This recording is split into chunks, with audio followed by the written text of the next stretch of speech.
Summer should have been a break for Harry Potter, a time to rest, to laugh, to be free from the burdens of school and magic. For most kids, summer meant long days outside, the warmth of the sun, and the comfort of family. But for Harry, it was never that simple. Peace was never an option for him, not in the Dursleys' house, not in the world he lived in. The air was thick with tension, as if the very weather knew something was wrong. The Dursleys' house was a prison, cold and unwelcoming, every door a barrier, every window a reminder of the world outside he couldn't reach. But the real cell was in his mind, haunted by shadows and memories that refused to fade. Night after night he replayed the past, unable to escape the ghosts that followed him. Isolated from his friends, Harry felt the silence closing in, a warning of storms to come. The quiet was suffocating, filled with unspoken fears and the ache of loneliness. Then, the news broke. Sirius Black, a notorious mass murderer, had escaped Azkaban. The wizarding world panicked, fear spreading like wildfire through every home and heart. Even the Muggle world was warned, though they didn't know the true danger lurking behind the headlines. Sirens wailed in the distance, and neighbors whispered in hushed tones. For Harry, it was personal, though he didn't know why. The name Sirius Black echoed in his mind, a puzzle he couldn't solve, a threat he couldn't see. Dread settled in his stomach, cold and heavy, twisting tighter with every passing day. He felt watched, hunted, even in the safety of his own room. His accidental magic, blowing up Aunt Marge, was a desperate act, a burst of fear and anger he couldn't control. He ran into the night, suitcase in hand, expecting the worst, heart pounding with every step. The night bus whisked him away, a blur of lights and magic, offering escape but not comfort. The world outside rushed by, but Harry's worries clung to him. But the real shock came when he overheard. Sirius Black was after him. The whispers in the shadows became real, the danger suddenly close and personal. Suddenly, the threat had a name, a face, and a purpose. Harry was no longer just a boy. He was a target. At the Leaky Cauldron, Harry reunited with Ron and Hermione, but the shadow of Black loomed over every conversation, every laugh tinged with worry. Even the Minister of Magic warned Harry to stay out of trouble, his words heavy with unspoken fears and official concern. But trouble always found him, no matter how hard he tried to hide or blend in. Danger seemed to follow him like a shadow. Laughter with friends couldn't drown out the fear. Even in moments of joy, Harry felt the weight of what was coming. Hogwarts, once a beacon of hope and safety, now felt like a trap, its ancient walls closing in as the storm gathered outside. The school year promised danger, and Harry was the unwilling prize. The countdown had begun, the shadows were moving, and time was running out. And Harry was at the center of it all, standing alone as the darkness crept ever closer, the shadow of summer never truly lifting. The Hogwarts Express, usually buzzing with excitement and laughter, was tense this year, shrouded in an uneasy silence that seemed to press against the windows. Every conversation, no matter how it began, circled back to Sirius Black, the infamous boogeyman who had betrayed Harry's parents and haunted the wizarding world's nightmares. He'd murdered, betrayed, and now, after years locked away, he was free, vanished into the night, leaving only fear in his wake. Mr. Weasley's warning was clear and urgent. Black was after Harry, and the threat was more real than ever before, lurking just out of sight. The weight of the past pressed down on everyone. This was the man who had destroyed Harry's family, the shadow that never truly left. Fear slithered through the train like a cold draft. Students whispered, glancing over their shoulders, wondering if danger was already among them. Stories grew darker with every retelling. Black was said to be insane, Voldemort's most loyal servant, a man who would stop at nothing to finish what he started. For Harry, Black became the face of all his nightmares, the embodiment of every fear he'd ever known, and the reason sleep would not come easily. The journey to Hogwarts, once a return to safety and friendship, now felt like a ride into danger, with every mile bringing them closer to the unknown. The sky outside darkened, heavy clouds gathering as if to match the mood inside the train, casting long shadows over anxious faces. Hogwarts, once the safest place in the world for young witches and wizards, now loomed ahead, its towers looking more foreboding than ever beneath the stormy sky. The threat was no longer distant, no longer just a story whispered in the dark. It was real, and it was closing in. It was coming for Harry, stalking him through every corridor of his mind, and perhaps soon, through the very halls of Hogwarts. The school year ahead would be a battle, not just of magic, but of courage, trust, and survival. And the enemy was already on the move, slipping through the shadows, always one step ahead, impossible to predict. The train rattled on through the stormy night, its wheels clattering over rain-soaked tracks, carrying everyone toward an uncertain fate. There was no turning back now. The only way was forward, into the heart of the storm, and whatever waited for them at journey's end. The train stopped in darkness far from the station. An unnatural cold seeped in, chilling every student to the bone. Something glided past the windows, a Dementor, Azkaban's soul-sucking guard. The creature entered, draining all happiness, feeding on fear. Harry heard a woman scream, a memory he didn't know he had. The Dementor forced him to relive his mother's death. Overwhelmed, Harry fainted, lost in despair. Professor Lupin drove the Dementor away with a silvery light. But the cold and the memory lingered. Harry was shaken, humiliated. He'd fainted while others hadn't. The Dementors were now stationed at Hogwarts, supposedly for protection. But their presence felt like punishment. The school was no longer a sanctuary. It was a fortress guarded by monsters.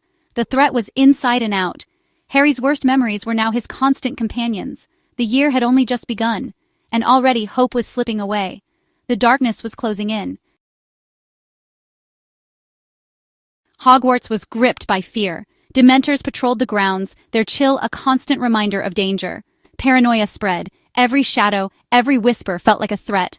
On Halloween, the fat lady's portrait was slashed. Sirius Black had breached the castle. Panic erupted. Students slept in the Great Hall, safety shattered. The illusion of security was gone. During Quidditch, Harry saw a grim, an omen of death. Then Dementors swarmed the pitch. Harry relived his mother's screams and fell from his broom. Dumbledore saved him, but his broom was destroyed. The attacks felt personal. Why were the Dementors drawn to Harry? Rumors twisted through the halls. Was Black still inside? Could he be anyone? Security tightened, but fear remained. Harry felt hunted, the bait in a deadly trap. The walls whispered his name. The monster was inside, and Harry was the target. Amidst the fear, Fred and George gave Harry a lifeline, the Marauder's map. With the words, "I solemnly swear I am up to no good," the map revealed every secret passage and person in Hogwarts. It was freedom, a way to escape, to feel in control. The map was more than mischief. It was a link to the past. Its creators, Moony, Wormtail, Padfoot, and Prongs, were a mystery. One night, Harry saw something impossible. Peter Pettigrew's name moving on the map. Pettigrew was supposed to be dead, a victim of Black. Was the map broken, or was something darker at play? The map became a source of terrifying questions. A dead man's name haunted the halls. The secrets of the past were unraveling, and Harry was at the center of it all. The map was no longer just a tool, it was a warning. The truth was about to surface. The truth unraveled on a stormy night, when the wind howled and rain battered the ancient stones of Hogwarts. Lightning split the sky, casting eerie shadows across the castle's Gothic towers, as if the very walls were holding their breath for what was to come. That night, Buckbeak the Hippogriff was sentenced to die. Harry, Ron, and Hermione left Hagrid's hut, their hearts heavy with sorrow as the sound of the executioner's axe echoed through the rain. The loss felt final, and the world seemed colder for it. Suddenly, chaos erupted. Ron's rat, Scabbers, wriggled free in a panic, and out of the darkness lunged a huge black dog, the Grim, a spectral omen of death. In a flash, the beast seized Ron, dragging him helplessly toward the thrashing branches of the Whomping Willow. Without hesitation, Harry and Hermione raced after them, dodging the violent limbs of the tree. Their fear was real, but their friendship was stronger. They pressed on, following the trail into the legendary Shrieking Shack, a place whispered about in Hogwarts' darkest tales. Inside, they found Ron injured and terrified, and the black dog, who, before their eyes, transformed into Sirius Black, the infamous escaped prisoner. Black was gaunt, desperate, and wild-eyed. He insisted that Scabbers the rat was the key to everything, the missing piece in a puzzle that had haunted Harry's life since infancy. Just as Sirius raised his wand, Professor Lupin burst into the room. But instead of stopping Black, Lupin embraced him as an old friend. The shock on Harry's face was total. Nothing made sense anymore. Lupin, the trusted teacher and mentor, was suddenly revealed as an ally to the man accused of betraying Harry's parents. The world seemed to tilt on its axis. The truth was tangled and dangerous, every word spoken in that room heavy with secrets and suspicion. The trap had been sprung, and there was no turning back. The past and present collided in that haunted shack. Old photographs, faded letters, and whispered confessions were about to reveal the real story behind the betrayal that changed everything. Nothing was as it seemed. Every glance, every shadow, hinted at secrets long buried. The real story, the one that would change Harry's understanding of his past, was about to come out, and everyone in the room could feel the weight of it. And at the very heart of this tangled web stood Harry, the boy who had lost so much, now facing truths more dangerous than he could have imagined. The night was far from over. Midnight crept closer, and the full moon cast a ghostly glow over the haunted house. The answers they sought, answers that could change everything, were hidden within the walls of the shack, waiting to be uncovered. And the danger was real, lurking in every shadow, as the truth finally clawed its way into the light. The shrieking shack became a courtroom for the past. Lupin and Black revealed the truth. The real traitor wasn't Black, but someone in the room. The Marauders map's creators, Mooney, Wormtail, Padfoot, and Prongs, were 4 friends: Lupin, Pettigrew, Black, and James Potter. 3 were animagi. Lupin was a werewolf. Padfoot was Black. Prongs was Harry's father. And Wormtail, Pettigrew, was the rat, Scabbers. Pettigrew had faked his death, framed Black, and lived as a pet for 12 years. Black and Lupin forced Scabbers to transform. He became Pettigrew, alive and terrified. Pettigrew confessed. He betrayed the Potters, killed the Muggles, and let Black take the blame.